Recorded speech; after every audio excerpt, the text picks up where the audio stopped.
Welcome to Sony's 5-Minute Tech Tips. Today we will talk about how to troubleshoot software installation issues, specifically on problems found while checking the TV status before starting the install. Once you arrive at the customer's home, the first thing you need to do is check the status of the TV. Verify that the front panel green and amber LED is flashing.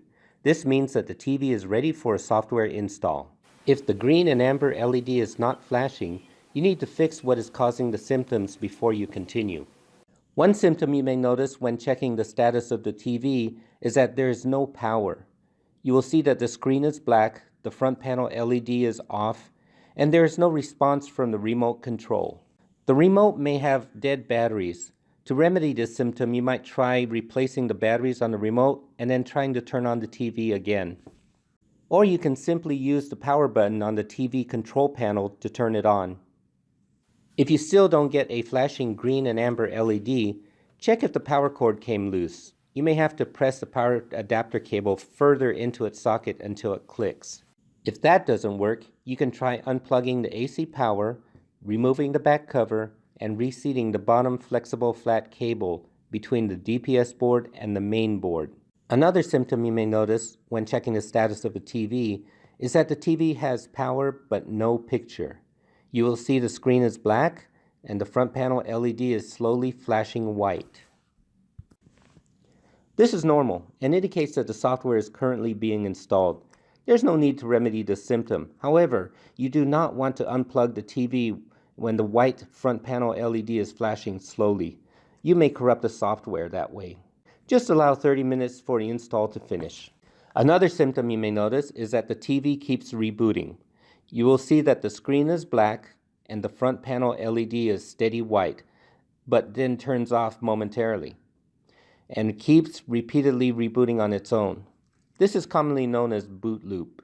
To remedy this symptom, you might try unplugging the AC power, removing the back cover, and reseating the top LVDS cable between the DPS board and the main board.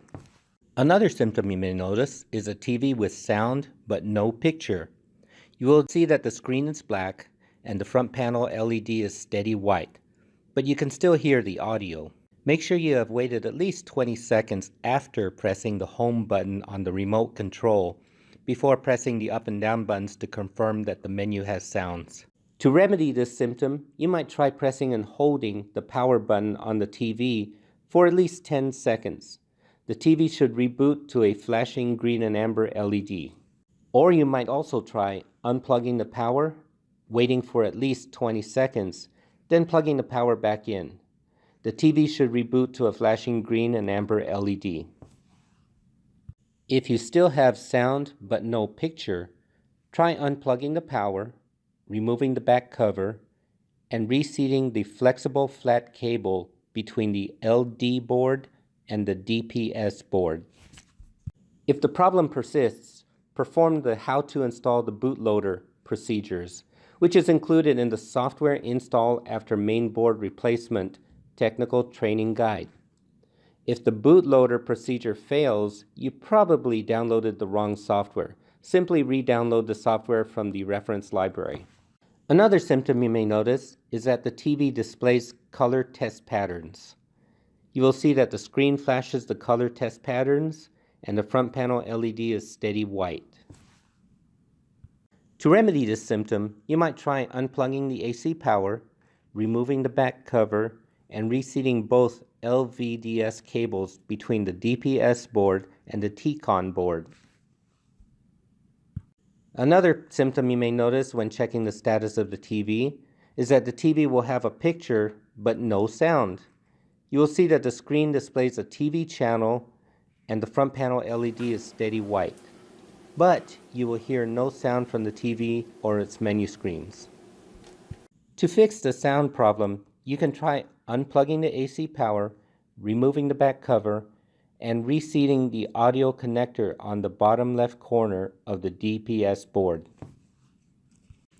Thank you for watching Sony's 5-Minute Tech Tips.